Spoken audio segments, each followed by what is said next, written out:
বিতর্ক যেন দীপিকাকে পিছু ছাড়ছে না। বলিউডের এই লাস্যময়ী নায়িকার সর্বশেষ মুক্তিপ্রাপ্ত এবং বহুল আলোচিত সিনেমা ফাইটারের দৃশ্যে কাজে চালিয়েছে সেন্সর বোর্ড। এর আগে পাঠান সিনেমার একটি গানের দৃশ্যে খোলামেলা পোশাকের কারণে দৃশ্য কর্তন করা হয়েছিল। ফলে দীপিকা নতুন করে বিতর্কের রানী হয়ে উঠলেন কিনা এমন প্রশ্ন রাখছেন অনেকে। যদিও মুক্তির পর বক্স অফিসের আয় দিয়ে নায়িকা সকল বিতর্কের জবাব দিচ্ছেন। কিছুদিন আগে ফাইটার সিনেমার ইশক জৈসা কুছ গানটি মুক্তি পায়। গানটিতে দীপিকাকে আবেদনময়ী রূপে দেখা যায়। ভারতীয় গণমাধ্যম বলিউড হাঙ্গামা জানিয়েছে, ফাইটার সিনেমার 4টি দৃশ্য সংশোধন করতে বলে সেন্সর বোর্ড। তারা ছবিটির রোমান্টিক কয়েকটি দৃশ্যে সংশোধন আনতে বলেছেন। এছাড়াও তারা বিভিন্ন ভাষায় নেশাজাত দ্রব্য বিরোধী কড়া বার্তাও দিতে বলেছে।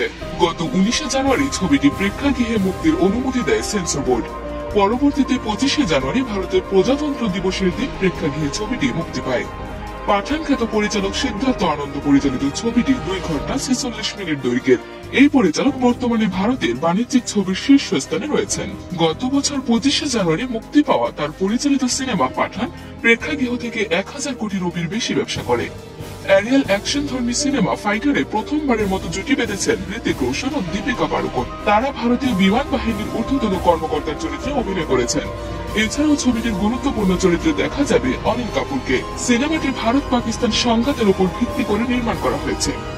সিদ্ধার্থ আনন্দ পরিচালিত ফাইটার মুক্তির আগে শের খোল গায়ে ও ইশক জৈসা কুছ গান দুটিতে মেতে ওঠেন হৃতিক ও দীপিকার ভক্তরা। এর আগে সিনেমা মুক্তির 2 দিন আগে ছবিটি ঘিরে নিষিদ্ধের খবর পাওয়া যায়। ভারতের চলচ্চিত্র ব্যবসায়ী বিশেষজ্ঞ ও পরিচালক গিরিশ জোহর এক্সে জানিয়েছেন, ফাইটার আনুষ্ঠানিকভাবে প্রেক্ষাগৃহে মুক্তির জন্য মধ্যপ্রাচ্য অঞ্চল জুড়ে নিষিদ্ধ করা হয়েছে। শুধু সংযুক্ত আরব আমিরাতে PG-15 ক্যাটাগরিতে ছবিটি মুক্তি পাবে। আর তাই বাহরাইন, কুয়েত, ওমান, কাতার ও সৌদি আরবের মতো দেশের সিনেমা প্রেমীরা প্রেক্ষাগৃহে ছবিটি দেখার সুযোগ থেকে বঞ্চিত হবেন। মধ্যপ্রাচ্যের এই দেশগুলোতে ফাইটার মুক্তির ওপর কেন নিষেধাজ্ঞা জারি করা হয়েছে তার কারণ স্পষ্টভাবে জানা যায়নি। শুধু তাই নয়, বাংলাদেশে সিনেমাটি মুক্তির সকল প্রক্রিয়া সম্পন্ন হলেও শেষ মুহূর্তে তা মুক্তি পায়নি। শুরু হচ্ছে ভাষার মাস ফেব্রুয়ারি। এই মাসে কোনো ভিনদেশী ভাষার সিনেমা দেশের প্রেক্ষাগৃহে প্রদর্শন না করার অনুরোধ জানিয়েছে সম্মিলিত চলচ্চিত্র পরিষদ। সম্প্রতি ফাইটারের এক প্রচারণামূলক অনুষ্ঠানে হাজির ছিলেন পরিচালক সিদ্ধার্থ আনন্দ।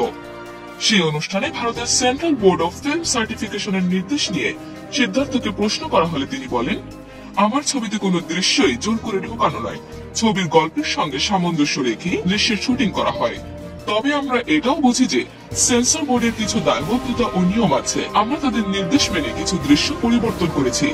তবে আমি নিশ্চিত করে বলতে পারি তাতে ছবির গল্পের উপর কোনো প্রভাব পড়বে না।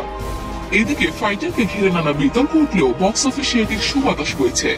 হৃতিক রোশন ও দীপিকা পাড়ুকোন অভিনীত সিনেমাটি মুক্তির 4 দিনেই ভারতীয় বক্স অফিসে 100 কোটি আয় ছাড়িয়েছে।